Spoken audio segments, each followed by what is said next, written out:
yang diduga ini terkait dengan Ahmad Fatana. Nah, Polda Jaya ini sekarang di bawah penguasaan Vitalia Sesa. Jadi dalam pemeriksaan Vitalia Sesa ini mengaku bahwa ini pemberian dari Ahmad Fatana. Apa hubungannya? Menurut pengakuan, ya sekali lagi ini pengakuan ya. Jadi harus di cross check. Ya, itu tadi salah satu pernyataan Johan Budi ya, ternyata terkait dengan aset-aset yang disita KPK. Salah satunya tadi ada seorang model.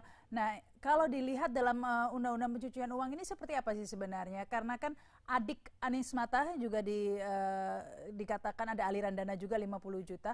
Nah, ini apakah semua harus dikembalikan?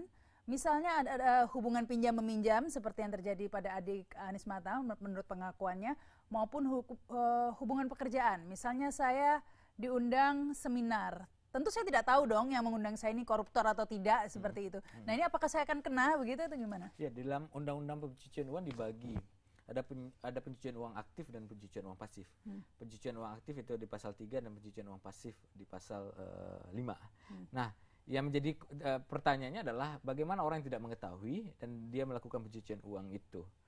Dia mungkin barangkali bisa dikategorikan kepada pencucian uang pasif. Yang paling penting itu adalah dia punya intensi enggak, atau di dalam bahasa hukum willing and witting enggak, ketika mengetahui bahwa uang itu berasal dari tindak pidana pencucian uang. Ketika dia secara sadar sudah tahu bahwa uang yang dia peroleh atau dia terima itu, atau perjanjian yang dibuat itu akan bersumber kepada uang yang berasal dari korupsi atau 25 predikat crime lainnya, tidak pidana asal dari pencucian uang itu, tapi dia tetap mau melakukannya, berarti dia secara sengaja dan secara sadar tahu bahwa uang itu berasal dari pencucian uang. Nah, bagaimana kalau tidak? Bagaimana kalau tidak? Tentu dia tidak ada motivasi atau intensi, kemauannya di situ.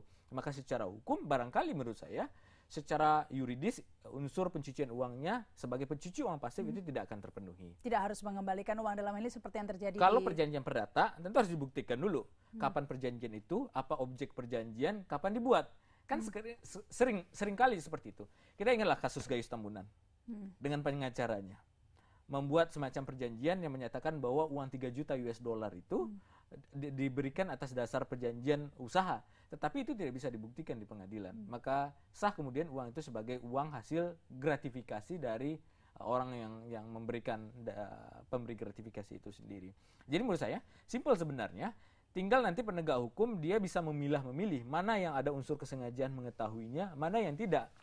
Apalagi kalau kita lihat dia yang meminta, lebih parah lagi. Dia yang meminta dan menghubungi Ahmad Fatona. Nah, misalkan saja begini ilustrasinya.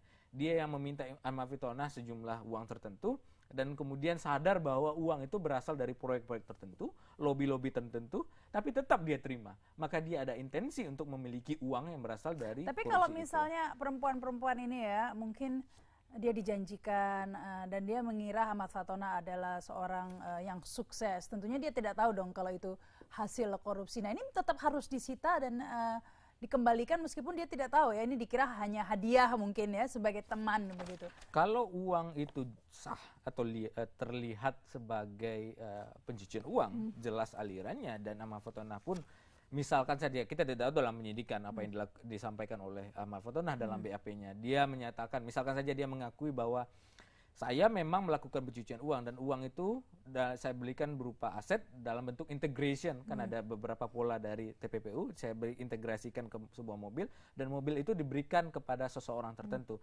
Maka itu sah sebagai sebuah pencucian uang, dia harus mengembalikan dong. Meskipun tidak mengetahui. Meskipun tidak mengetahui. Ya sialnya saja ya.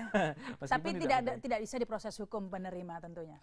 Agak sulit karena penegak hukum tentu harus membuktikan dulu si penerima ini mengetahui atau tidak secara tapi sadar masalah uang itu. Asetnya memang harus dikembalikan. Kecuali ada transaksi mungkin jual beli, pelakunya membeli, begitu beda lagi ya. Jelas itu bisa, kalau itu dibuktikan secara hubungan keperdataan tentu akan menghapus pidananya. Kalau itu sekali lagi, kalau bisa dibuktikan hubungan keperdataan, ada jual beli di situ.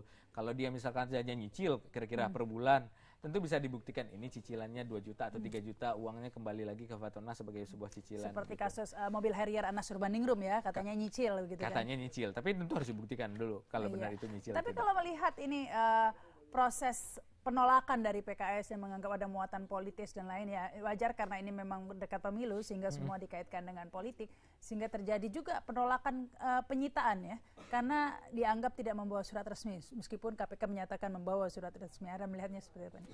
Sekali lagi logika politis itu memang selalu dibangun oleh politisi, tetapi logika itu runtuh ketika dihadapkan oleh KPK.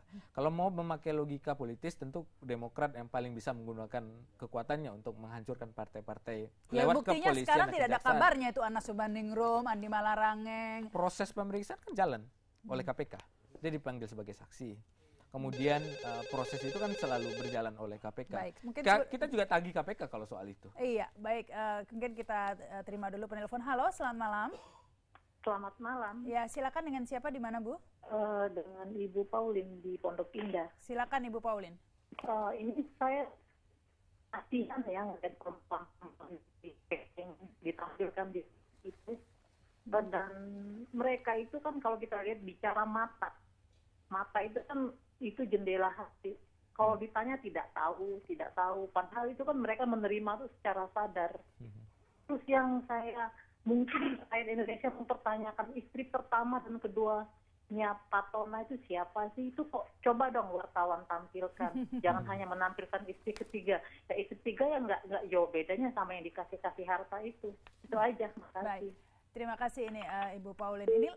Ini yang terjadi ya Pak Donald. Publik jadi lebih memperhatikan perempuan-perempuan ini daripada kasus itu sebenarnya ya. Jadi melenceng ke masalah simpanan atau istri ketiga. Itu juga terjadi di kasus Joko kan sebenarnya. Iya. Istri kedua, istri ketiga yang dipanggil beberapa kali oleh KPK menjadi sorotan juga, Putri Solo. Iya. Saya tidak tahu membaca. Mungkin kawan-kawan media yang paling bisa menjawab fenomena apa itu yang terjadi Iya, ketika hal itu menarik. Kasus korupsinya sendiri seperti ini kan sebenarnya pertanyaan besarnya adalah apakah Lutfi Hasan Ishak menerima uang 1 miliar itu dan apakah itu juga mengalir ke kas PKS, sebenarnya itu kan pertanyaannya. Tapi publik sekarang mempertanyakan siapa istri kedua dan istri pertamanya, itu menjadi lebih menarik ini yang mungkin... Artinya kan apa yang muncul di media kan sebenarnya juga menjadi pertanyaan besar di publik. Menurut saya itu yang kemudian menjadi sinkron ketika publik pun bertanya-tanya siapa istri pertama, istri kedua, dan kemudian media juga menangkap sinyal itu, maka menjadi riuhlah pemberitaan. Ya, tapi aparat penegak hukum tentunya tidak bisa mengikuti pola itu, tetap dengan prosesnya ya, inti kasusnya ya, jangan kemudian fokus ke masalah perempuan-perempuan itu tentunya ya Pak. Iya, ya tentu seperti itu. Karena seringkali kita lihat ya, seperti KPK ini tampak mungkin terkesan riuh rendah di sensasionalnya saja tadi itu seperti Anas Urbaningrum begitu hebohnya ditetapkan sebagai tersangka sampai sekarang juga boro-boro digantung di Monas ya. Yeah. Prosesnya saja kita tidak tahu, apalagi ditahan belum ada. KPK juga nggak mungkin gantung di Monas. Bukan. Jadi itu juga menjadi tagihan. Kalau kita list banyak sebenarnya tagihan publik kepada KPK, mulai dari Senturi, mulai dari kasus Hambalang, Wisma Atlet, kasus hutan di Riau, dan banyak kasus-kasus yang lain. Sekarang KPK mau masuk ke BLBI. Iya, sehingga kita akan bahas lebih jauh nih, mengapa kesan lebih sensasinya dulu ya, tetapi tidak penuntasan permasalahan ke inti permasalahan malah seringkali kemudian mandek begitu ya. Kita akan bahasnya lagi nanti pemirsa setelah pesan-pesan berikut ini.